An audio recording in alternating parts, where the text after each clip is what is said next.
Y vamos a cambiar de sector. En este tramo de mercados y empresas hacíamos referencia en el bloque anterior a lo que está ocurriendo en el mercado inmobiliario de la ciudad de Mar del Plata. Ahora tiempo de hablar de la actualidad del mercado automotor, donde hasta las últimas restricciones adicionales a las importaciones que se han puesto en vigencia, bueno, hasta allí realmente el mercado automotor venía teniendo un ritmo muy interesante, incluso superior al previsto a partir de lo que es el contexto económico. Sobre este tema, Javier Novoa conversaba de la siguiente manera con Carlos Freijo, presidente de la Cámara del Comercio Automotor aquí en Mar del Plata.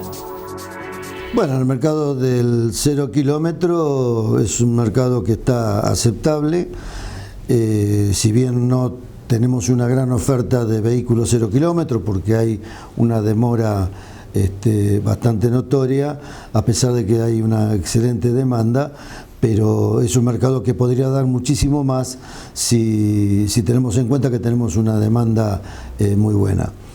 Y con respecto a los usados, por supuesto el mercado del usado está muy bien, realmente está vendiendo aceptablemente, dado que al faltar también 0 kilómetros se potencia la venta de los autos usados más nuevos. Pero por supuesto en algún momento van a empezar también a faltar esos vehículos. ¿La flota de vehículos en calle se va envejeciendo? Sí. El parque automotor se ha envejecido bastante. Realmente haría falta algún tipo de plan canje como para sacar muchos vehículos que están inclusive rodando y que lamentablemente ni siquiera en los operativos los controlan porque saben que es parar el vehículo y secuestrarlo automáticamente.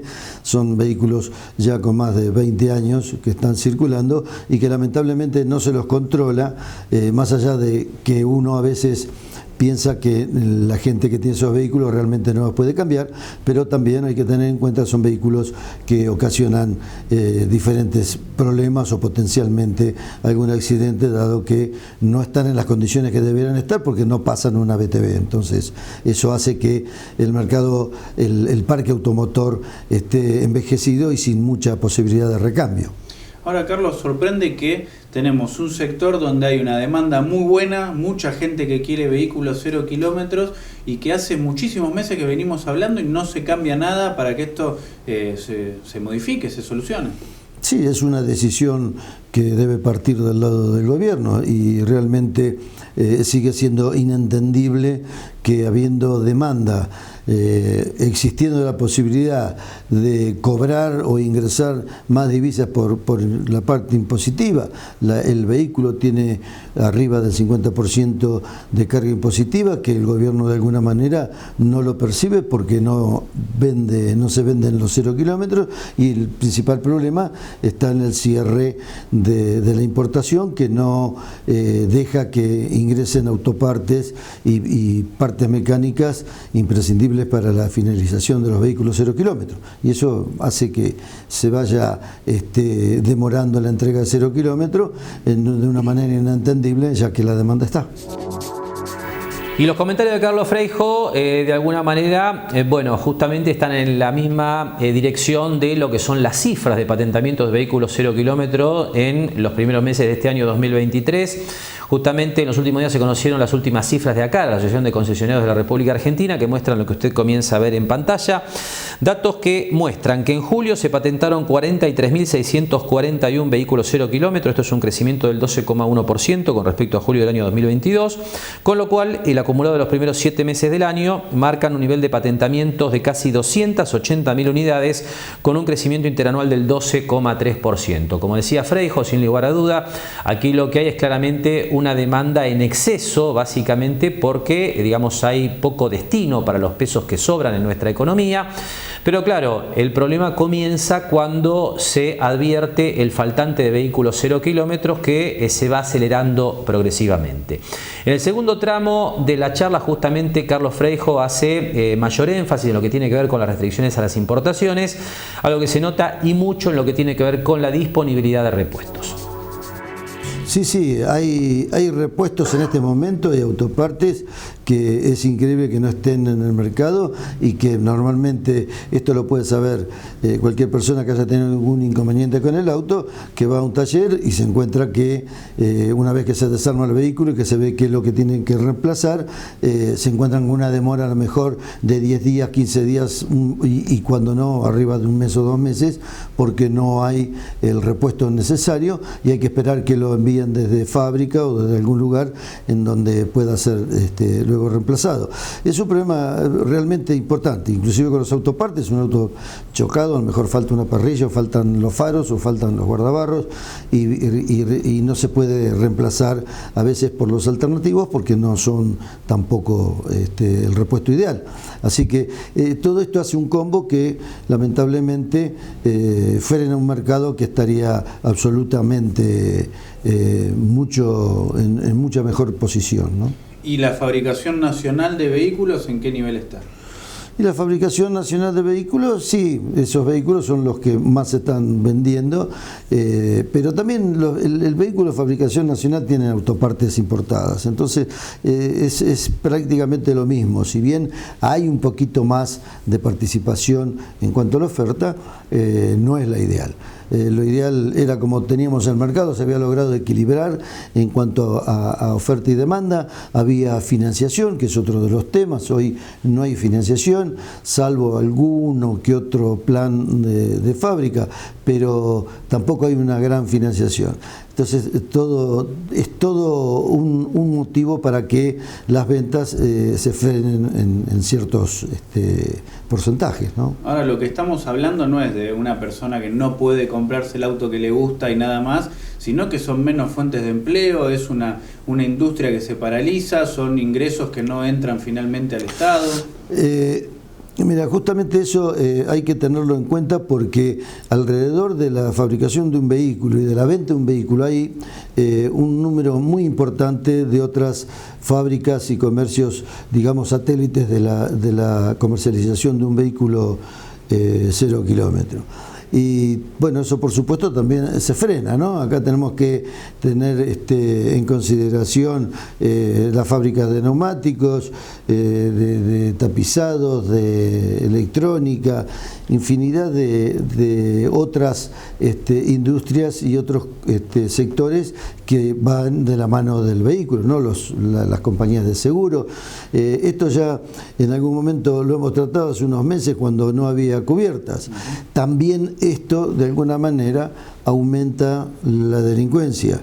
Se están robando más vehículos, aumentó el porcentaje de robos que se realizan de vehículos porque se necesitan las autopartes. Entonces, si bien están las empresas de desarmaderos que están absolutamente controladas, que están trabajando excelentemente bien, porque yo he sido testigo de alguna compra de algún repuesto inexistente que ellos tenían y hay un control realmente más que interesante, pero se está paralelamente formando un mercado de venta de autopartes por los robos que se están realizando, ¿no? El otro día, sin ir más lejos, salió una nota, detuvieron un vehículo que les resultó sospechoso a la policía en Buenos Aires y se encuentran que dentro del vehículo había 5, 6, 7 cubiertas, que había ruedas armadas que habían robado en el sector. O sea que es todo para tenerlo en cuenta, ¿no? ¿Las elecciones generan un poco de expectativa de que se pueda modificar todo este tema de las importaciones? Sí, de expectativa y de esperanza, a ver si con el nuevo gobierno, sea del signo que sea, toma algún tipo de medida para revertir esta situación, ¿no? Ya hemos tocado, creo que más que el fondo. Entonces, no está abierta la importación, no se fabrican vehículos. Hay empresas en un número importante que han abandonado el país. No hay dólares. Creo que estamos en un momento que creo que el país nunca lo ha vivido, así que esperemos que una vez que pase el momento de las elecciones, el gobierno que le toque gobernar tome las medidas indicadas para que esto se revierta definitivamente y comencemos a funcionar como un país serio y no un país improvisado como hasta el momento. Expertos económicos advirtieron que la bancarización en Cuba, que fue anunciada la semana pasada, se mueve en una delgada línea entre lo necesario y un corralito bancario. Asimismo, vaticinaron la interrupción de algunos negocios privados, un aumento en la dolarización y problemas para las personas vulnerables. La medida, según informó el Banco Central de Cuba, BCC, priorizará los pagos electrónicos para minimizar el efectivo utilizado en el país, tanto entre las personas como en las empresas. Además, el anuncio se dio en un momento en el que varios cajeros automáticos en la isla no disponen de billetes. Hace unos días, el propio BCC subrayó además que estos tienen un importante nivel de obsolescencia. El Banco Central dio un plazo de 6 meses para crear las condiciones para llevar a cabo el proceso de bancarización. Uno de sus aspectos más polémicos es el límite en las operaciones en efectivo de las empresas, que será de 5.000 pesos cubanos, que equivalen a unos $42 al cambio oficial. El presidente del BCC, Joaquín Alonso, dijo en la televisión estatal que la bancarización será gradual y subrayó que eso no significa que el efectivo vaya a desaparecer. Por su parte, el gobierno defendió la disposición como necesaria, moderna y que beneficiará a la mayoría de la población.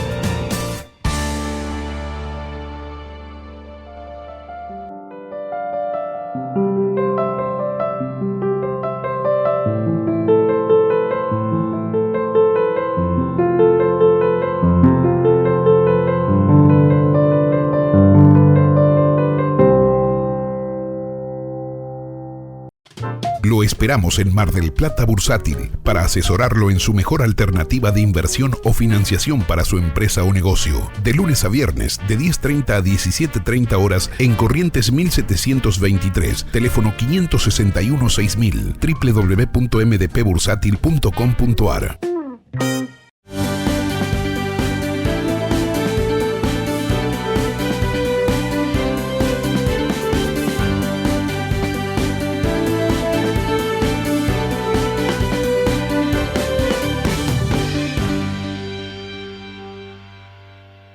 Jáuregui Berry Di Genaro y Asociados. Asesoramiento jurídico tributario. Rawson 1857, segundo piso. Teléfono 410-7666 o 410-7999.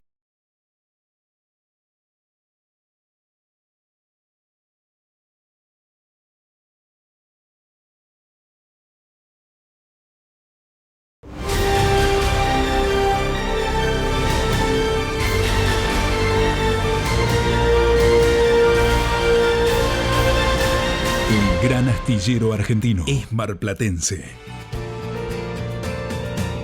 Último tramo de mercados y empresas, de tiempo entonces de hacer el recorrido habitual por lo que ha sido el comportamiento de las bolsas del mundo, y lo vamos a hacer como siempre a través de los gráficos.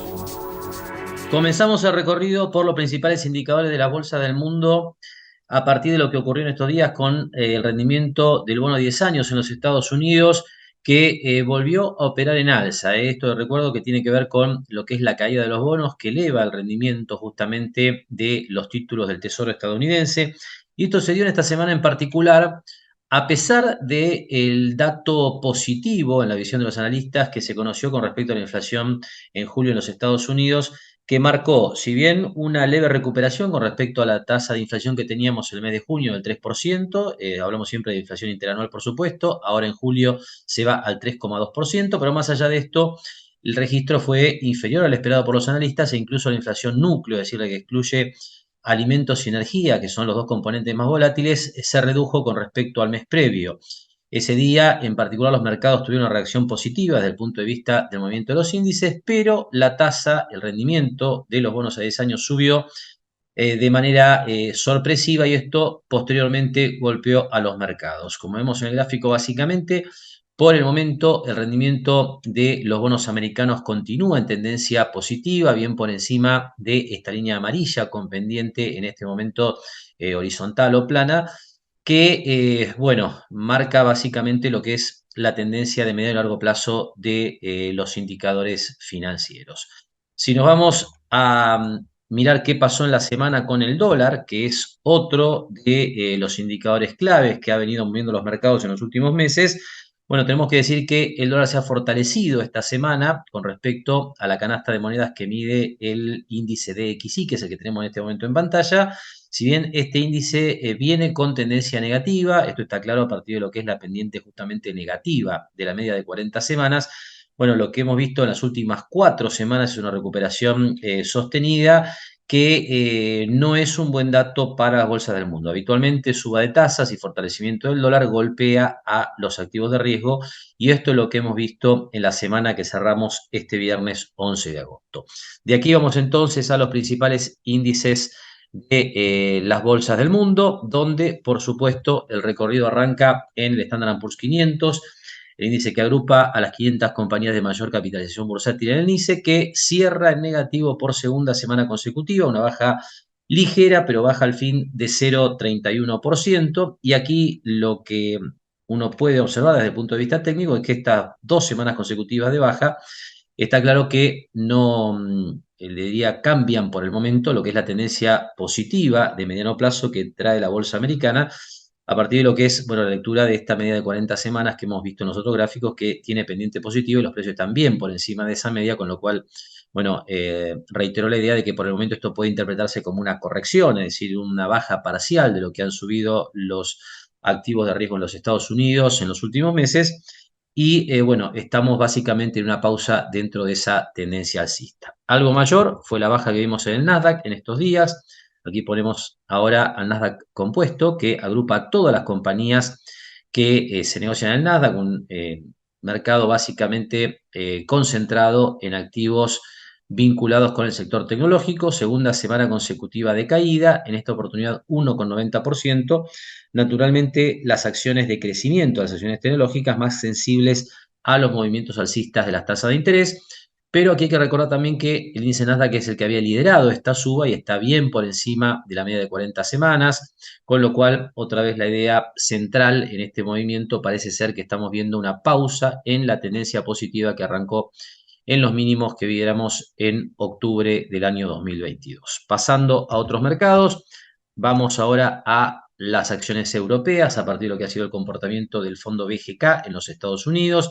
Una semana de, le diría, estabilidad, en este caso 0,18%, el recorrido positivo de las acciones europeas, cuando habían tenido una baja bastante significativa la semana previa, el BGK había caído 3%, también el BGK en este caso por encima de la media de 40 semanas. Y ya llegando a nuestra región, el fondo ILF, que cotiza en Wall Street en dólares, que agrupa acciones de América Latina, también acompaña la tendencia negativa mayoritaria en los mercados globales con una caída del 1,95%. Por supuesto que un fortalecimiento del dólar, una suba de la tasa de interés, no es un escenario bueno para las acciones de América Latina, con lo cual es natural esta corrección que hemos visto en las últimas 2 semanas. Y ya yendo a la bolsa argentina, lo que hay que observar es que naturalmente hemos tenido una semana de mucha expectativa básicamente apuntada a lo que son las elecciones de este fin de semana, pero las acciones han logrado terminar la semana en terreno positivo, aunque habían tenido 2 semanas previas de corrección, 2 bajas relativamente importantes habíamos visto, del 5,5% y del 6% en las 2 semanas previas. Esta semana el Merval en dólares de contado con liquidación se recupera hasta casi $812, con una suba de 3,74%. Como hacíamos anteriormente referencia, ¿no?, al resto de los mercados, aquí lo que hay que decir es que también el Merval en dólares está por encima de la media de 40 semanas, que está en principio corrigiendo parte de lo mucho que ha subido en los últimos meses, y lo que observamos una vez más es que la recuperación de, le diría, los últimos años, ¿no?, porque el Merval en dólares viene subiendo desde el mínimo de marzo de 2020, se ha frenado en lo que fuera esta zona de hueco o gap, salto de las cotizaciones que tuviéramos después del resultado de las PASO de 2019. Realmente un dato muy interesante, porque si bien desde el punto de vista técnico los huecos o gaps habitualmente se configuran en soportes o resistencias, aquí lo curioso es que llegamos justamente a las PASO de las elecciones presidenciales de este año, 2023,